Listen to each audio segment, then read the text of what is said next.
पत्नी का birthday celebrate करने लंदन से आया पति, लेकिन प्रेमी संग मिलकर पत्नी ने पति के 15 टुकड़े कर दिए। लाश के टुकड़ों को एक ड्रम में भर दिया और ऊपर से उसमें सीमेंट का घोल डाल दिया। ये कोई मर्डर मिस्ट्री, वेब सीरीज या फिल्म की कहानी नहीं है। ये रोंगटे खड़े कर देने वाली वारदात हुई है मेरठ में। पत्नी का बर्थडे बनाने के लिए लंदन से खास तौर से मेरठ आया पति। सौरभ कुमार मर्चेंट नेवी में काम करते थे और उन्हीं की पत्नी मुस्कान रस्तोगी ने अपने लवर के साथ मिलकर मर्डर कर दिया। मुस्कान रस्तोगी ने अपने नशेड़ी बॉयफ्रेंड साहिल के साथ मिलकर मर्डर के बाद मार के 15 टुकड़े कर दिए और उन 15 टुकड़ों को उसके बाद बड़े से 1100 रुपये के 200 लीटर के ड्रम में सीमेंट के घोल के साथ रख दिया। 15 दिन बाद जब हर तरफ बदबू फैली तो मोहल्ले वालों ने पुलिस को कंप्लेंट करी और उसके बाद इस मर्डर का पता लग पाया। सौरभ और मुस्कान ने एक दूसरे के साथ लव मैरिज करी थी और इन दोनों कपल की एक बेटी भी है जो कि फिलहाल अभी 2nd क्लास में पढ़ रही है। मैं आपको बता दूं, अपने काम के कारण सौरभ लंदन में रहते थे। ऐसे में बच्ची की देखभाल करने की जिम्मेदारी, स्कूल ले जाना, स्कूल से लाना, ये सब जिम्मेदारी उसकी माँ मुस्कान की थी। मुस्कान इंडिया में अकेले रहती थी और दिल लगाने के लिए कोई तो चाहिए होता है, तो उसने दिल लगा लिया साहिल के साथ। जब मुस्कान अपनी बेटी को स्कूल छोड़ने जाती थी वहीं उसकी मुलाकात साहिल से हुई और धीरे धीरे दोनों में उसके बाद प्यार हो गया। साहिल मुस्कान पर शादी के लिए दबाव बनाने लग गया और साहिल मुस्कान को तलाक लेने के लिए भी कह रहा था। 4 मार्च की रात को मुस्कान ने अपनी बेटी पीहू को अपने पास के रूम में सुला दिया। उसके बाद मुस्कान ने खाने में नशे की दवाई मिलाई। उसके बाद सौरभ खाने के बाद जल्दी सो गए।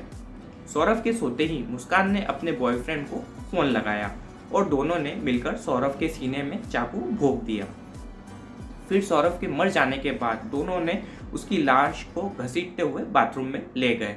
साहिल और मुस्कान ने उस लाश के 15 टुकड़े कर दिए और उन 15 टुकड़ों को छुपाने के लिए बाजार से पानी भरने वाली एक बड़ी ड्रम लेकर आए और उन 15 टुकड़ों को उस ड्रम में डाल दिया और ऊपर से सीमेंट का घोल उस पर डाल दिया ताकि 15 टुकड़े जम जाएं।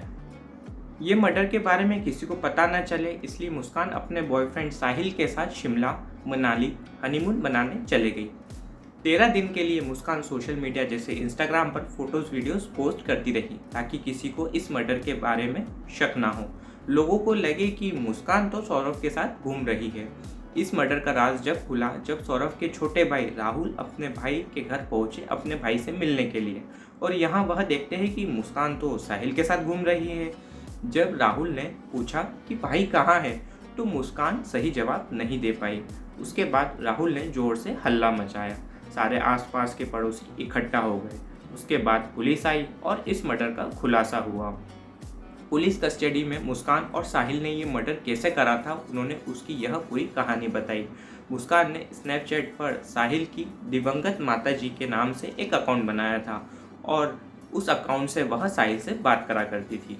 साहिल ने ये मान लिया था कि उसकी स्वर्गवासी माँ ने स्नैपचैट पर एक अकाउंट बना रखा है और वह साहिल से उस पर बात करा करती है। मर्डर के कुछ दिन पहले ही सौरभ ने उसकी बेटी का बर्थडे मनाया था जिसकी वीडियो सामने आई है। जब साहिल का रूम तलाशा गया तब उसमें तंत्र से रिलेटेड सारे फोटोज़ भी मिले, जैसे कि ब्लड ड्रैगन वाला तांत्रिक फ़ोटो और ब्लैक कलर की कैट भी मिली जो कि तंत्र में यूज़ करी जाती है। माना जा रहा है कि साहिल ड्रग्स और हवस में इतना पागल हो गया था कि उसने मुस्कान को पाने के लिए ढेर सारा तंत्र का इस्तेमाल करा था और वशीकरण करके उसने मुस्कान को अपना बनाया था। मुस्कान और साहिल के इस मामले को 24 घंटे भी नहीं हुए थे और राजस्थान से सेम एक ऐसा ही मामला सामने आ गया जहां एक और पत्नी ने अपने आशिक के साथ मिलकर अपने पति की हत्या कर दी। ये घटना जयपुर राजस्थान की है जहां एक सब्जी वाली ने अपने आशिक के साथ मिलकर अपने पति की हत्या कर दी। दोनों ने मिलकर पहले उस पति के सिर पर वार करा और जब वह गिर गया तब उसका गला दबाकर उसकी हत्या कर दी और जब उसका पति मर गया तब उसकी लाश को बोरी में भरकर मोटरसाइकिल पर पूरे शहर में घुमाते रहे। उसके बाद उन्होंने उस लाश को जला दिया। लाश पूरी तरीके से जल नहीं पाई थी। जब पुलिस ने तलाश करा और शिनाख्त करी तब पता चला कि यह तो उसकी पत्नी ने ही मार के जलाया है। कुछ ऐसा ही मामला इंदौर से आया है जहां हाउस पार्टी के दौरान युवती को गोली लग गई। ये लड़की ग्वालियर की थी और लड़की को गोली लगी इंदौर में। जिस घर में इस लड़की को गोली मारी गई थी उस घर को रेंट पे लिया गया था। बॉयज़ ने लड़की को हॉस्पिटल पहुंचाया, उसके बाद वह वहां से भाग गए। लड़की को हॉस्पिटल पहुंचाते समय बॉयज़ से घर की चाबी हॉस्पिटल में गिर गई और उस चाबी पे उस घर और कॉलोनी का नाम लिखा हुआ था, जिसकी मदद से पुलिस उस घर तक पहुंच गई।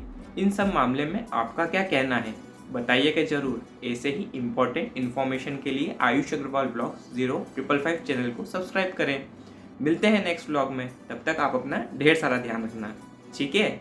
स्वस्थ रहो, व्यस्त रहो, मस्त रहो, खुश रहो। Bye bye and take care.